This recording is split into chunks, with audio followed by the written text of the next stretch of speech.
Bonjour et bienvenue à Sur les chapeaux de roue. Cette semaine, on se trouve dans la municipalité de Les-Cèdres où on rencontre l'équipe de Laurentides Aviation qui va nous permettre de survoler la région.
Bonjour, je me présente, Robert Guindon, pilote instructeur chez Laurentides Aviation.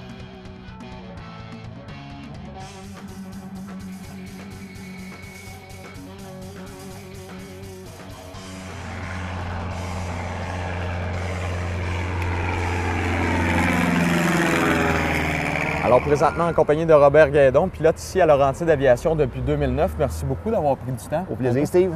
Cette passion-là de l'aviation, ça a pris son ampleur à quel moment là, dans votre vie? Moi, je peux dire, ça a commencé il y a environ 25 à 30 ans. Je suis venu ici à Laurentides Aviation pour dire que l'aviation, ça m'intéresse, pour faire un vol de familiarisation. Fait que je suis parti avec un instructeur, j'ai fait un vol, j'ai eu la chance de prendre les commandes.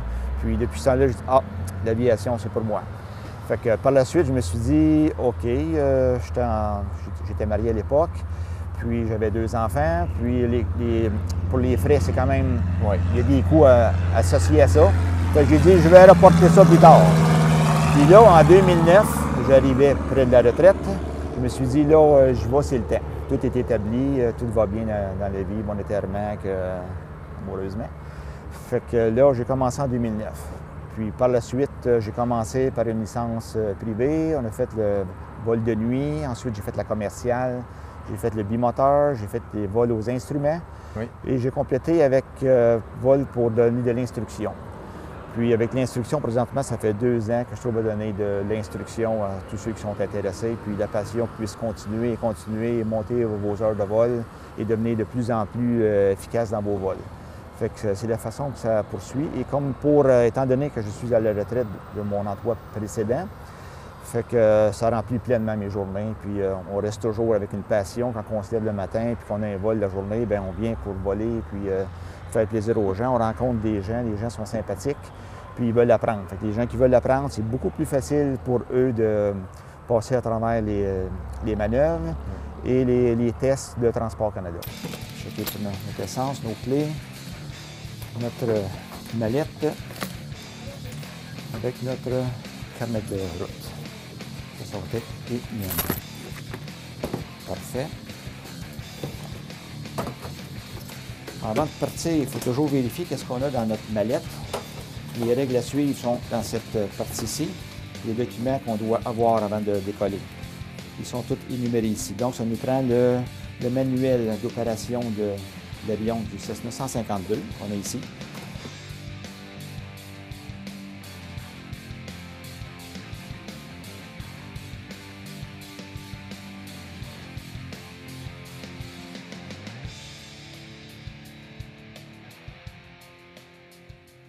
Du côté du métier de l'aviation de pilote, personnellement, vous, qu'est-ce qui vous attire le plus dans ça? Qu'est-ce qui fait en sorte que, wow, je me lève le matin, j'ai le goût d'y aller?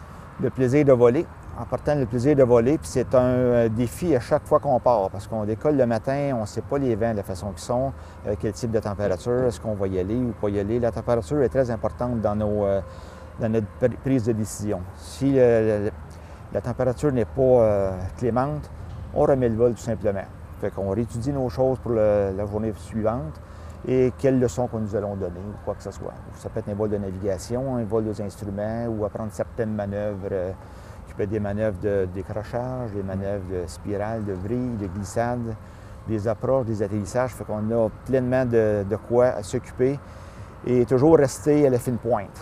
Parce que si on ne vole pas pendant un certain temps, on peut perdre un petit peu de dextérité. OK. Surtout si on amène des passagers, on veut toujours être parfait.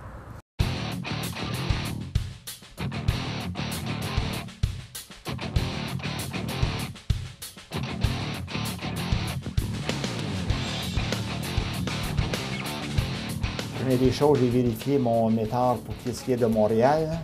Les vents, le 27 aujourd'hui à 16 heures Zulu, parce que les heures en aviation sont toutes en Zulu, en heure universelle. Les vents viennent de 200 à 7 nœuds. 200 plus notre variation magnétique 15 fait 215, 250 qui est la piste à utiliser, moins 215. Le vent va venir de 35 degrés par rapport à notre piste, environ 7 nœuds.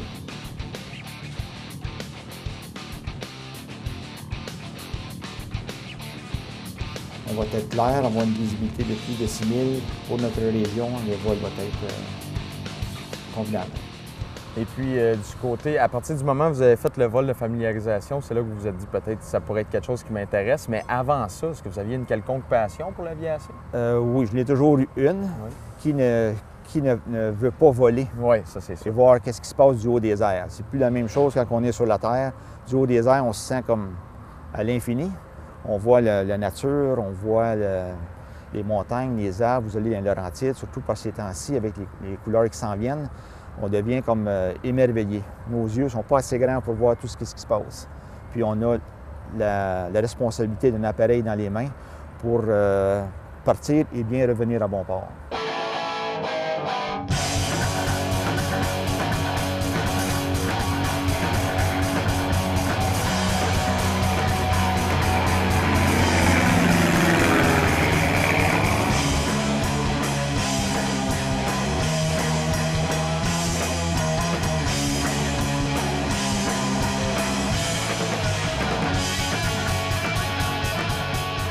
Moi, je me suis investi dans la discipline de l'aviation parce que on a toujours des passions particulières. On veut voler. On voit les oiseaux voler. On veut voir qu'est-ce qui se passe du haut des airs. Parce que, étant donné qu'on est des terrestres, tomber sur une autre dimension, on devient émerveillé par les paysages qu'on peut voir.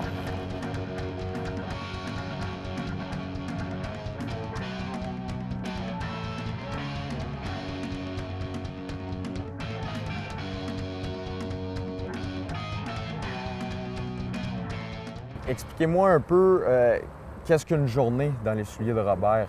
Lorsque vous arrivez ici le matin, par exemple, là, votre journée, votre déroulement, est-ce que c'est différent d'une journée à l'autre ou est-ce qu'il y a une routine qui s'installe? Il n'y a jamais de routine. Okay. Première des choses, quand on se lève le matin, puis admettons qu'on j'ai un vol, on va dire à 10 heures. Habituellement, à 6 heures le matin, on se lève, on prend un bon déjeuner parce qu'avant de piloter, il faut que je sois bien reposé. Il faut avoir un bon repas dans le corps, il ne faut pas de stress dans sa vie. Puis, quand on s'en vient, on a un certain nombre de temps d'avance pour être sûr qu'on n'est pas pressé dans la circulation pour presser qu'est-ce qui s'en vient. Moi, j'arrive toujours environ 1 heure à l'avance. J'ai le temps de voir ma météo, j'ai le temps de voir l'avion qu'on va prendre. Je vais vérifier l'essence, comment est-ce qu'il y a avant, l'huile. Quand l'élève arrive, bien, on a une bonne partie de fête. Fait on gagne du temps, puis on est sûr de nos affaires. C'est pas une course autour de l'avion pour dire « Oh, on vole ». Non. Chaque vol est particulier et on donne le maximum à chaque élève pour qu'il ait la meilleure instruction possible. Avec son carnet de route et l'essence qu'il y a derrière.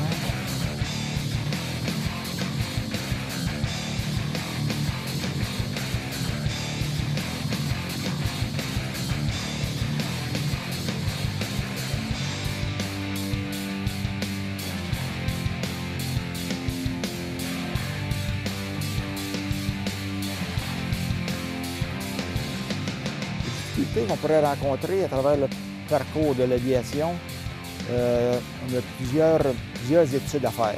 Et les études, c'est pas juste de voler l'avion, il y a la partie au sol. Il faut donner beaucoup de temps au sol pour venir à bout de comprendre tous les systèmes de l'avion. Par la suite, vous mettez en pratique en allant faire un vol. C'est une des très bonnes façons de faire, mais il faut mettre beaucoup de temps. Qu'est-ce qu'on reçoit en classe? il faut doubler et tripler le temps à la maison si on veut avoir une bonne réussite.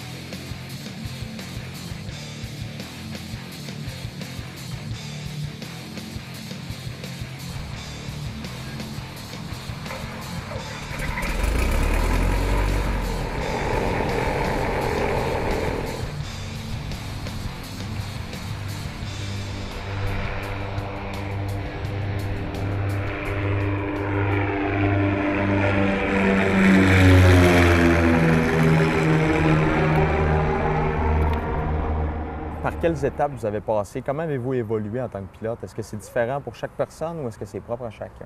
Oui, on peut dire que la piqûre, est-ce que je peux vous parler un petit peu de la piqûre avant? Oui, bien oui. Ça a commencé quand ma fille qui travaille avec une compagnie aérienne dans le Grand Nord, elle m'a dit Papa, est-ce que tu aimerais venir faire un tour d'avion? Je dis quel endroit? Dans le Grand Nord. Tu es invité, c'est pour toi. Je lui ai dit c'est correct. Fait qu'on est parti d'ici, on est parti de Montréal, Montréal-Québec, fait un arrêt. Québec à Shefferville, Shefferville-Coudjouac. Et là, on a fait, c'est un endroit où il y a des Inuits. Oui. Fait qu'on a pris contact avec les Inuits, les gens sont très, très accueillants là-bas. Puis par la suite, on s'est dirigé vers Salouit. Salouit, c'est plus au nord. Et en chemin, ma fille me demande, dit, Papa, t'aimerais-tu nous faire un tour dans le poste de pilotage? Ah, tiens, avec joie. Fait que je me suis assis dans le 3e siège comme le mécanicien navigant. Et là, si vous assisez dans un poste de pilotage, que vous voyez tout ce qui se passe là, la piqûre a commencé là. A commencé là. A commencé là. Puis ensuite, les étapes qu'on a passées pour grandir en tant que pilote. Exactement. Par la suite, quelques jours après, je suis venu à l'école qui était plus près de chez moi, étant donné que je demeure à Vaudreuil. Je suis venu pour le Laurentides d'aviation. Il y avait un cours qui débutait dans la semaine qui suit. Fait que je me suis inscrit tout de suite. Puis depuis ce temps-là, j'ai commencé en 2009, en septembre 2009, et j'ai obtenu ma licence en juillet 2010. Avec, dans les poches, je peux amener des passagers et puis tout ça. Fait que par la suite, j'ai dit je veux continuer. J'ai poursuivi pour aller chercher la notation de vol de nuit, parce que quand l'automne arrive et l'hiver, les journées sont plus courtes. Alors, on peut partir et revenir même si la noirceur est arrivée. Fait qu'on est éligible. Fait en cours de route, j'ai poursuivi avec le bimoteur, tout de suite après le bimoteur. Puis par la suite, on continue vers une licence commerciale. Une licence commerciale, c'est dans le but d'avoir d'être énuméré. Et par la suite, bien, on voit encore plus grand et plus grand pour aller vers une compagnie aérienne. Fait que là, j'ai fait mon cours de multi aux instruments. C'est multimoteur aux instruments. Il n'y avait pas tellement d'emplois pour le moment, ou les emplois qui étaient disponibles, c'était des emplois dans le Grand Nord. Et parfois, si tu vas dans le Grand Nord, tu es porté à rester là assez longtemps. Étant donné que je suis à la retraite de mon emploi précédent, je voulais comme rester dans les environs. Fait que j'ai poursuivi avec le cours d'instructeur de vol. Et j'ai suivi mon cours d'instructeur de vol et en 2014, j'obtenais ma licence complète pour instructeur de vol. Et présentement, ça fait 2 ans que je donne l'instruction et ça va très bien, les journées passent vite. Comme on a parlé tantôt, j'arrive à l'école, on a un élève, ça peut être un autre en chemin qui nous dit « Bon, ben est-ce que Robert est disponible? » Bon, il va tout de suite. On aime ça. Étant donné qu'on aime ça, c'est pas un fardeau. C'est exactement ça comme j'ai procédé. Donc, on n'a jamais le temps de s'ennuyer ici. Jamais le temps de s'ennuyer. Écoutez, Robert, merci beaucoup d'avoir partagé l'expérience. On va se retrouver un petit peu plus tard pour un vol. De notre côté, on se dirige vers un hangar et on va découvrir ce qui se cache sous ces capots d'avion. Cette machine, on l'a décrit comme un avion d'entraînement, première des choses. Celle-ci, c'est un 172, un 4 places, et c'est avec des doubles commandes. Donc, vous avez toujours un instructeur avec vous pour vous dire quoi faire. Et il vous laisse prendre les commandes. S'il y a quelque chose qui ne fonctionne pas en chemin, il reprend les commandes. C'est une façon de procéder avec ce type d'appareil.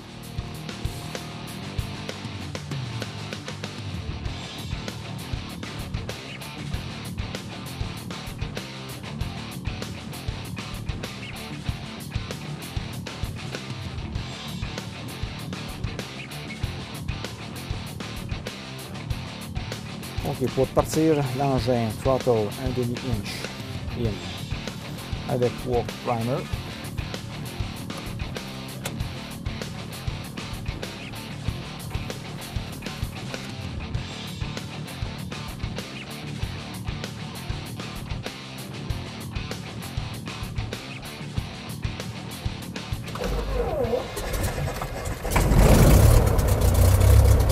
Alors, on se retrouve maintenant dans le hangar de maintenance des avions en compagnie de Conrad, le directeur de la maintenance. Merci beaucoup de prendre ton temps. Ça me fait plaisir. On va se servir de 2 types d'avions tantôt pour faire le vol. Ouais. Si tu peux nous parler un peu de qu'est-ce qu'on va utiliser. C'est les avions pas mal les plus communs dans l'aviation générale. C'est un Cessna 152, ça c'est le plus petit des modèles que vous allez faire un tour.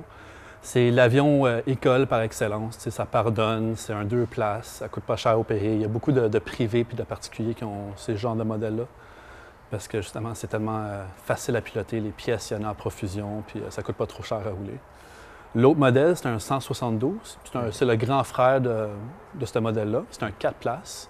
Lui aussi très commun, très populaire, différentes motorisations possibles, mais c'est un très bel avion pour quelqu'un qui veut partir en voyage avec des amis ou sa famille. T'sais. À quelle fréquence les check-ups, si tu me permets de l'expression, sont faits sur des avions comme ça? On essaie de faire la maintenance préventive à toutes les 50 heures. OK, quand même. Fait que c'est quand même, ça passe beaucoup. Assez ça passe vite. régulièrement. C'est ça, une fois ou 2 semaines, 3 semaines, dépendant de la fréquence des vols. Là. Quel genre de problème vous pouvez rencontrer le plus souvent, des petits ajustements à faire? C'est une vieille mentalité de moteur. Il n'y a pas d'injection, il n'y a pas de système d'allumage électronique. Fait que souvent, ça tourne autour de système d'ignition et de carburation. Donc, ça va toujours être la même chose. C'est pas mal dans les problèmes qui reviennent le plus souvent possible. C'est des choses qui sont, quelqu'un avec l'expérience, qui sont faciles à réparer. Facile à diagnostiquer, oui.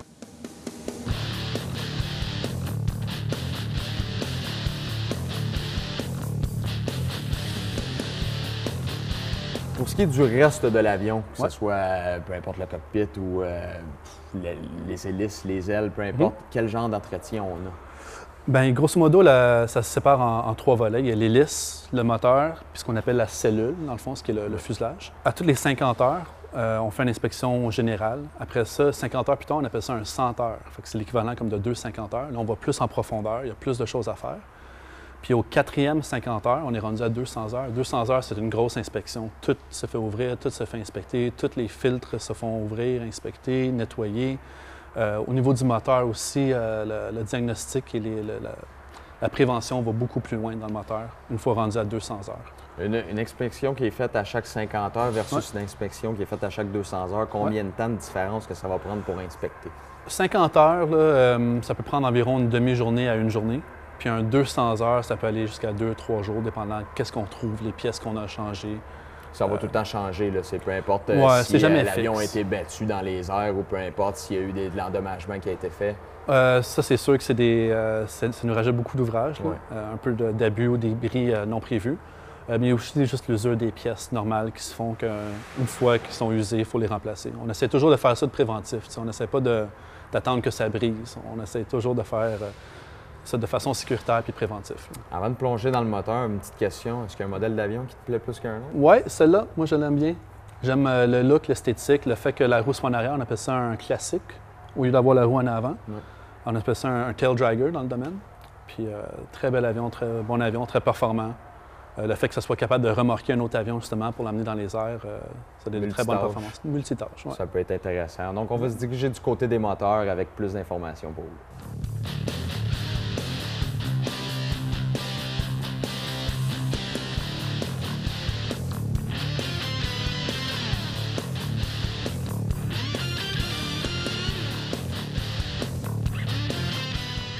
Alors maintenant, on va parler un petit peu plus des particularités des moteurs, à commencer par celui-là, celui du 152 qu'on a parlé tout à l'heure. Exactement. Si tu peux y aller.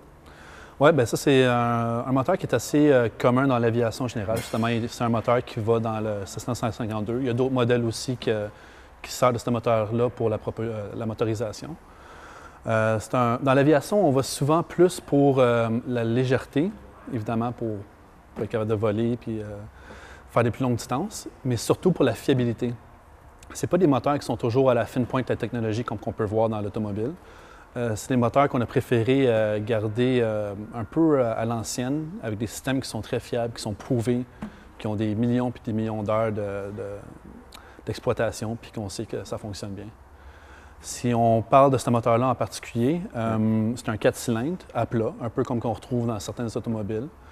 La particularité, c'est qu'il y a un double système d'ignition qui est complètement indépendant. Ça ne prend pas d'électricité pour faire rouler ce moteur-là ou quoi que ce soit. Une fois qu'il est parti, tu n'as même plus besoin de batterie, rien, ça roule tout seul. Et la beauté, c'est justement double ignition. Fait que s'il y en a un qui fait défaut, tu as toujours l'autre en backup. Puis on est capable de faire durer le moteur. Oui, le moteur va rouler. Il ne sera pas à son, il sera pas à son 100 %, mais il va continuer à fonctionner puis être tout à fait efficace.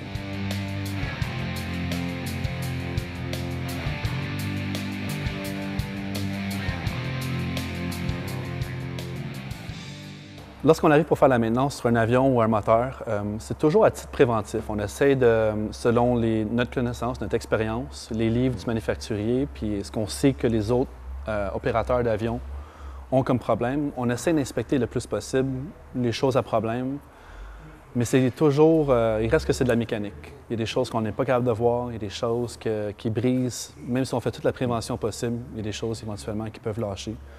La beauté de ces moteurs-là, justement, sont capables d'en prendre. On peut perdre un cylindre au complet, le moteur va continuer à rouler. On perd un système d'ignition au complet, le moteur continue à rouler. On a des bougies qui s'encrassent, le moteur va continuer à rouler. Fait que c'est des moteurs qui sont capables d'en prendre puis qui sont faits justement pour être fiables. Ils sont capables d'en prendre, peut-être pas être à 100 %, mais ils vont t'emmener à destination puis tu vas pouvoir atterrir de façon sécuritaire. Oui, exactement. Ils ont été construits, puis ça a été basé sur le fait que si quelque chose lâche, mais on a le temps d'atterrir et de vérifier ça. C'est ça. Parce qu'après tout, c'est le fun d'être dans les airs, mais il faut que ça reste sécuritaire quand même. Tout à fait. À bord, on a 45 gallons d'essence. Un poids total de 2275. Centre de gravité pas mal au centre, donc on va avoir des conditions de vol favorables pour notre vol. OK, on vous invite cordialement à venir faire un tour chez Laurentides Aviation. Présentement, on arrive à l'automne, on est en septembre, début octobre. Le temps des couleurs arrive. Venez faire un tour, ça peut être une demi-heure, 1 heure, 45 minutes, comme vous voulez. Puis peut-être que la passion va vous prendre et peut-être même vous inscrire pour un cours de pilotage. Alors, on se retrouve maintenant dans les bureaux de Laurentides Aviation avec Océane, qui est répartitrice de vol ici. Si quelqu'un veut suivre des leçons de vol, est-ce que tu peux nous expliquer un peu la démarche? Mettons, moi, demain matin, je veux commencer à suivre des leçons de vol. Bien, pas de problème. T'en viens demain matin, puis on va juste discuter ensemble. Puis la première approche, ça va être de te demander dans quel but tu veux faire des leçons de vol. Est-ce que c'est juste pour le fun, voler 2-3 fois dans l'année, ou est-ce que c'est vraiment pour emmener ta famille, puis avoir des bons moments, ou une carrière, car bien entendu, dépendamment de ce que tu veux, c'est un cheminement différent puis une approche différente. Fait que en général, les gens veulent plutôt faire ça pour du fun. Fait qu'ils vont s'en venir, ils vont me demander, puis la première chose, ça va être de faire un premier vol avec un instructeur. Fait que je vais leur proposer de voir un instructeur, également leur montrer la tarification, puis le minimum d'heures légales à faire, puis la théorie, comment ça se passe, leur montrer les installations, les avions, les salles de classe, etc. Laurentides Aviation, ça fait très, très longtemps que c'est implanté. Si tu peux me parler de l'historique de la place. Bien, Laurentides Aviation, c'est une école extrêmement familiale. On en parlait tantôt. On a vu le propriétaire, Terry McCannon. C'est une école qui a démarré en 1946, qui est la plus vieille école au Canada pour faire des pilotes commerciaux. Fait que ça, on est resté très, très familial, avec une très bonne ambiance. On a notre maintenance, puis tout le monde se connaît parce qu'on est également un petit environnement, une petite entreprise. Fait que tout le monde se connaît, on a vraiment une très bonne communication, ce qui va permettre d'avoir, en un sens, la meilleure formation possible pour les étudiants de par un environnement vraiment agréable. Puisque, comme on dit, l'aviation, c'est également et avant tout avoir du fun. Oui, c'est certain. Et du fun, on va en avoir. Merci beaucoup pour ces informations, Océane. Maintenant, c'est l'heure du vol.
on se retrouve maintenant ici dans une salle de classe où les apprentis pilotes viennent apprendre les bases du pilotage, un peu l'introduction, si tu peux nous faire un survol. Oui, absolument. La première des choses, les cours, on les donne habituellement, c'est le soir, le lundi et le mercredi de 6h30 à 9h, ou tout dépendant avec les élèves, on peut s'organiser. On va parler des cours au sol. Il va y avoir 40 heures de cours au sol à partir des, on peut vous donner un exemple, là, ça va parler des théories de vol, ça va parler des connaissances générales, on va parler des lois de l'air, on va parler de la météo et on va parler de la navigation. C'est les 4 sujets qu'on doit apprendre pour venir à bout de se rendre pour gagner notre licence de pilote.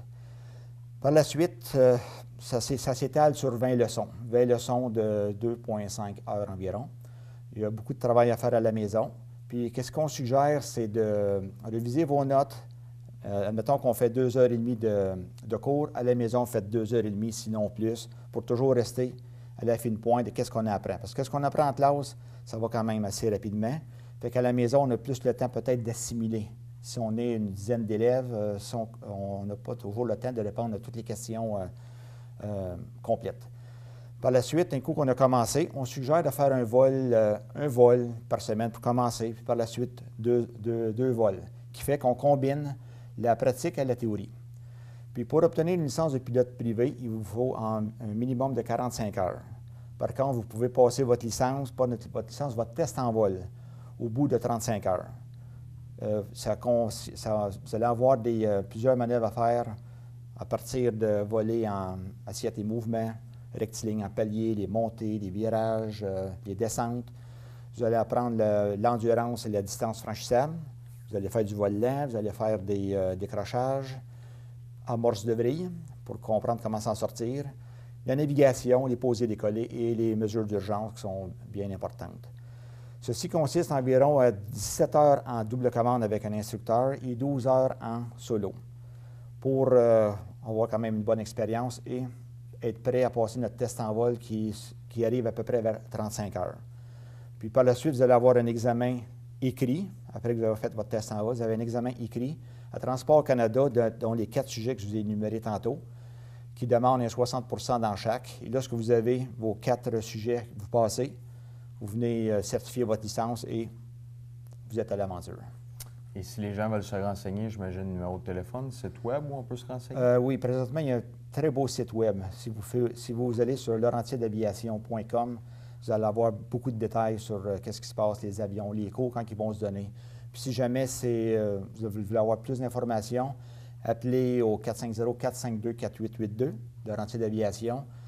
Venez en personne, il y a un instructeur qui peut vous prendre en charge et vous faire visiter toutes les facilités.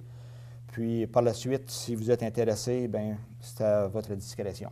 Alors, on invite les passionnés à rejoindre nos numéros de téléphone ou aller directement sur le site web pour mieux se renseigner. Merci beaucoup. Absolument. Au plaisir, Steve.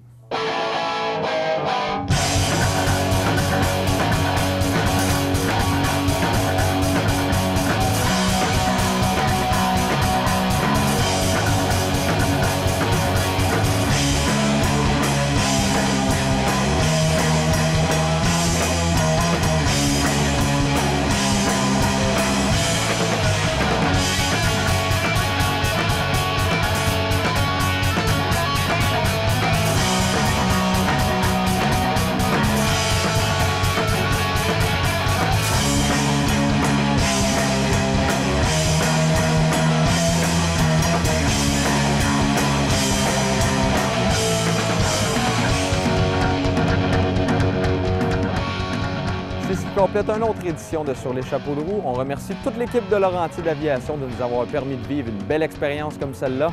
Et on se retrouve la semaine prochaine, même heure, même poste.